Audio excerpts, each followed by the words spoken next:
Hey friend, thank you so much for stopping in. As you notice in my title, if you give me 10 minutes, I'm going to give you 10 tips. And these tips are going to help you to manage your mental health today as you navigate the very choppy and crazy waters of menopause. Literally every day can be a crapshoot right now. You wake up one day, you're totally fine, feel like you're on top of the world. And then the next day, it's like the bottom falls out. And it can be a bit daunting and overwhelming to say the least. So we as women in menopause, we need to have healthy coping skills readily available so that when that day hits, we know exactly what to do. Before I get started with number one, welcome. Thank you so much for stopping in. I am your host, Mary Arsama Alexander, and I got your tips right here. So here is tip number one, and my thing just flew away. Tip number one is to cry. Yes, cry. Crying doesn't just mean that we are depressed. Sometimes when we cry, it is our brain's way of saying, hey, I am feeling very overwhelmed right now and I need to release. And part of that release comes in the form of tears. So when you get in the shower, cry it out. Before you get out of bed, maybe cry into your pillow. Or maybe after you get your morning coffee, you can go sit in your favorite chair, sofa, outdoor patio, porch, whatever, and just cry it out. But giving yourself permission to have a good cry can be very cathartic and even therapeutic. Tip number two, suppress the urge to sabotage. Whenever we are feeling a certain way during this time period of our lives, especially again, when one day we're okay and the next day we're not, our brains oftentimes want to immediately sabotage. We want to sabotage through food, through sugar. We want to sabotage through vegging out on the sofa for hours at a time instead of getting up and going for a walk or going to the gym. One way that you can help do that is set a timer, like literally set a timer for about 15, 20 minutes and then go do something. Go clean, go organize, go for a walk, go exercise, run in place. Like literally you have to move your body, organize the closet, but have a task at hand. Go do something for about 15, 20 minutes. And then when the timer goes off, you can stop it. And I can promise you, your desire, your impulse to sabotage is going to be way low. On a 10-point scale, before this little activity, you might be hovering around an 8 or a 9. And then when you're done, you're definitely going to be below a 5. So it may not be going completely, but it's definitely going to lessen. So that is tip number two. Tip number three, pray. I understand that you might not be a Christian, you might not be a religious person, but you can pray, talk to your higher power. Maybe it's nature. Got some trees behind me, got some green space.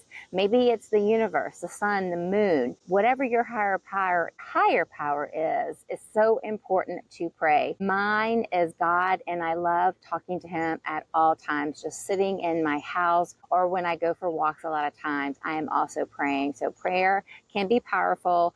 Don't get hung up on religion and instead focus on your higher power. We need something much greater than ourselves, especially when we're struggling with our mental health.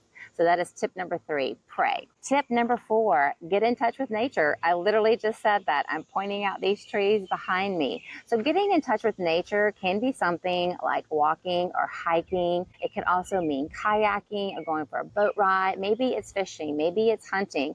Maybe it's simply just walking around barefoot in your yard. Whatever it is for you, if you have green space next to you, if you have a park next to you, get out in that space. When we commune with nature, you probably can hear the birds chirping right now. When we are present in nature, it is very calming and it's very grounding, and we need those two things when our mental health feels completely out of control. So tip number four, get in touch with nature. Tip number five, thought dumping. This is one of my favorite exercises to do. So here's what you do. You grab a sheet of paper, just a random sheet of paper, and you start at the top of the paper and you work your way down to the bottom and you dump out all of your thoughts, literally all the thoughts, the good, the bad, the ugly. But instead of flipping the paper over or getting a new sheet of paper, you just go right back to the top of that same paper and you write over your writing, and you just keep dumping and dumping and dumping. And eventually you're not going to be able to read your writing. And that is the key component, because you don't want that stuff going back inside your head. When you're done writing, when your pen stops, take that piece of paper and either shred it or burn it. I personally like to burn it. It's just kind of that symbolism, but you most certainly can just shred it. Either way, however you discard it, it's really important that you just utter the words, I release this. It is no longer serving me well. So that is tip number 5, thought dumping. Tip number 6, movement. So technically I'm not moving right at this very moment, but you probably can tell that I am out and about. I am walking.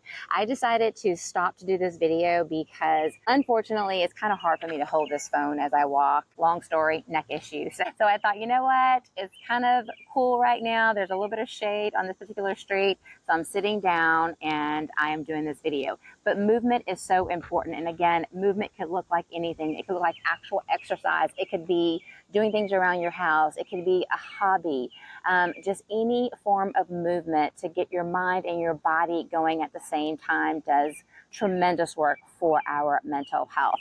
Right? Tip number 7, pamper yourself. So pampering yourself can be a little extravagant, like a massage or a facial, or pampering yourself can simply be taking a nice hot bubble bath with your favorite herbal tea, maybe a glass of wine. Tell your husband and kiddos, if you have them in the house with you, whoever you have in the house with you, just tell them that for the next 30 minutes, 60 minutes, how much time do you need? Like, tell them, this is my time. I'm closing the door, maybe even locking the door. Put on some music, watch a movie, listen to a podcast. Just give yourself this time to just soak in the tub. So you can define your pampering, but it's so important that we pamper ourselves. It's so important that we put the proverbial oxygen mask on ourselves first. So that was tip number 7.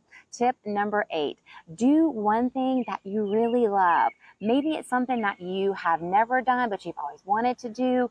Maybe it's something that you have not done in a really, really long time. Go do that thing. So for example, maybe it's going to the movies. Maybe it's reading a trashy novel or trashy magazines. Perhaps it is doing some outdoor stuff like hiking and kayaking.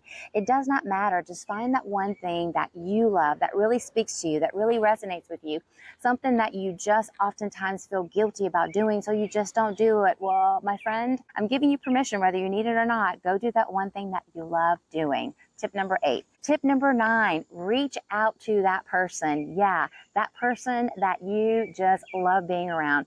Maybe it's your favorite person. Maybe it's one of the funny people. Like, it could be a neighbor, it could be a friend, it could be a family member. Maybe it's your spouse. But find that person and be intentional with reaching out to him or her. Ask them to dinner or to lunch or to go to the movies or get a cup of coffee or, a beer, a glass of wine, whatever is your fancy. But just be intentional about reaching out, getting a little uncomfortable, and just spend time with that person, because when we spend time with people that make us feel good, and they make us feel good in a healthy way, I don't know, that is just such a neat gift to give to yourself. So reach out to that person. And number 10, advocate for your health. Here's what I mean. The next time you go to your doctor, whether it's your gynecologist or your internist or whoever it is, don't just take their word for the gospel. Just because they are a doctor doesn't mean that they know everything, and it does not mean that they are the expert on you. We as women are so guilty about not advocating for our health. We feel so guilty for speaking up or saying something. We don't want to be mean or rude or disrespect the doctor, and you don't have to do any of those things. It is perfectly fine to look at your doctor and say, hey, doc, I really appreciate your knowledge on fill in the blank, but I've been in this body for X amount of years. I am the expert on this body, and I'm here to tell you that something's not right. Those pills aren't working. That's not working. This isn't working. I'm telling you, I need something different. I'm telling you, this is what's going on in my head and my body, and I'm asking you to listen. And I'll say this one last thing about advocating for yourself. If your doctor poo-poos you, if your doctor disrespects you, if your doctor just brushes you off, my friend, go find yourself another doctor. Fire him or her and go get somebody else. I've done that before, and I have not regretted it one single bit. Be an advocate for your health. I'm here to tell you, there's only one you here, and you're the only person that is an expert on you, and you only get this one life, this one body. So take care of it. All right, there you go. Right at 10 minutes. Enjoy the rest of your day, night, evening, whatever. Bye for now.